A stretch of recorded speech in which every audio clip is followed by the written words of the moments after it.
Hi everyone. I talked in the Vine about how Thomas's question to Jesus resonates with me in these strange times in which we're in.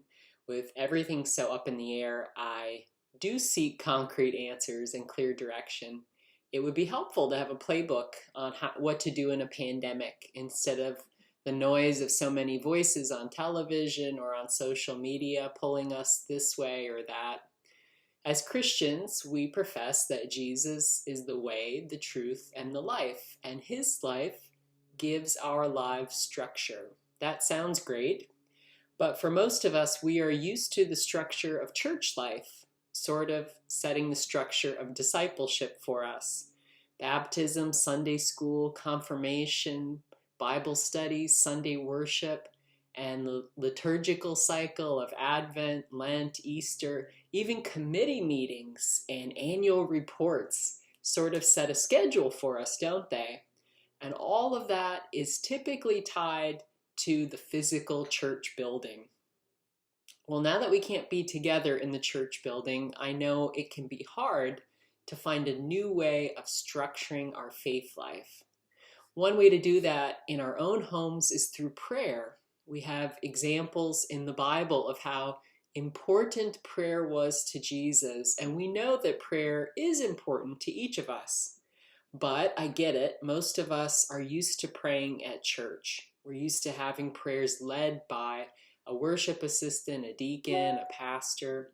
So to be told to pray at home can be a bit daunting because it is so open and unstructured.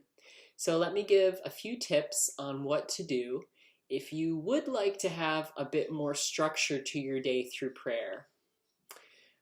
If you do have a hymnal at home, either green or red, the color doesn't matter, you will notice in there that it has services of the word that you can do at home. It has prayers in it. You can also sing the hymns if you're feeling up to it. If you want a hymnal and you don't have one, call me, send me an email, call the office, and we can get one to you. Your Bible is also a great source of prayer. You can read your favorite passage, you can read your confirmation verse each morning, you can work your way through the Psalms or another book. Take your time so that those holy words become your words too. You might have a copy of the Small Catechism at home. Some Lutherans do. You can find the material online as well. There's great stuff in there. You can refresh your memory on all those basics of Lutheran faith, but there are also prayers in there. Remember, Martin Luther was a priest. He wrote prayers for both morning and evening to give structure to the day. Finally, I invite you to read passages that are meaningful to you. If you have a favorite poem or a letter from a dear friend that means something to you, all of those can be forms of prayer. Any prayer you say is a prayer that God hears. It doesn't have to be perfect, but prayer does have power, including the power to change us. I recently picked up this great book called Daily Prayer with the Corrymeela community of Northern Ireland. Sorry, I think it's going to be backwards as you look at this, but great prayers in here from a religious community in Northern Ireland who does pray. Prayer forms their day, and I wanted to share some of their thoughts on prayer.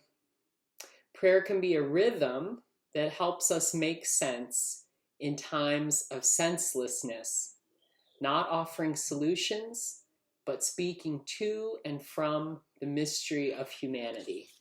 Powerful words. Here's one of their prayers that they say in that community. It's called Prayers in Times of Change. So I invite you to pray it with me now. God of yesterday, we knew you then. Your promises, your words, you're walking among us. But yesterday is gone. And so today we are in need of change. Change and change us. Help us see life now, not through yesterday's stories, but through today's. Amen.